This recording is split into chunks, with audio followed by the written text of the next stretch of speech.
L'objectif, vous le connaissez, 50 millions de Français primo-vaccinés, c'est-à-dire ayant reçu au moins une injection, dans les prochains jours. Nous avons franchi ce soir la barre des 48 millions et au rythme actuel, nous serons aux 50 millions au courant de la première semaine de septembre. C'est déjà un résultat qui dépasse non seulement toutes les enquêtes d'opinion sur les intentions de vaccination des Français, mais qui dépasse de 10 millions l'objectif initial que nous nous étions fixé mi-juin lorsque nous avions franchi l'objectif des 30 millions de primo-vaccinés. Et ce, grâce à l'intervention du Président de la République le 12 juillet dernier, qui a clairement boosté la vaccination dans notre pays, le mot est faible, et qui a fait redécoller notre campagne vaccinale au cœur de l'été.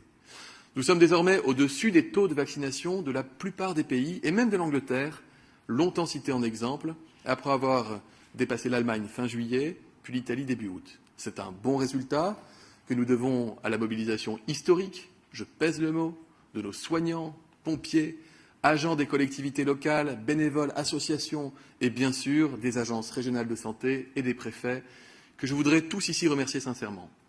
Les 50 millions, nous les atteindrons donc. Mais nous souhaitons aller au-delà. Au-delà parce qu'il y a plus de 57 millions de Français âgés de 12 ans et plus qui sont appelés à se faire vacciner. Et si le vaccin n'est pas obligatoire, il est indispensable. Si l'on regarde par tranche d'âge, vous voyez que toutes les catégories d'âge sont bien couvertes, y compris d'ailleurs les plus jeunes, bien que la vaccination leur ait été ouverte plus récemment, à la mi-juin.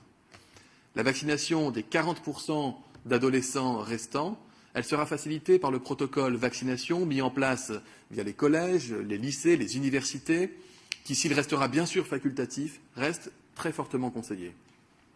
La priorité des priorités, ce sont les 2 millions de Français âgés ou malades qui n'ont pas encore été vaccinés. Nous faisons absolument tout pour les accompagner. Des barnums de vaccins dans les villes et dans les villages, la vaccination des aînés à domicile, le transport sanitaire gratuit vers les centres. On appelle les non-vaccinés et on passe aussi par les médecins traitants. Il y a plus de 280 opérations éphémères menées dans des centres commerciaux. L'assurance maladie aussi appelle au total. Ce sont plus d'1 million de Français fragiles qui ont d'ores et déjà été vaccinés grâce à ce qu'on appelle le aller vert.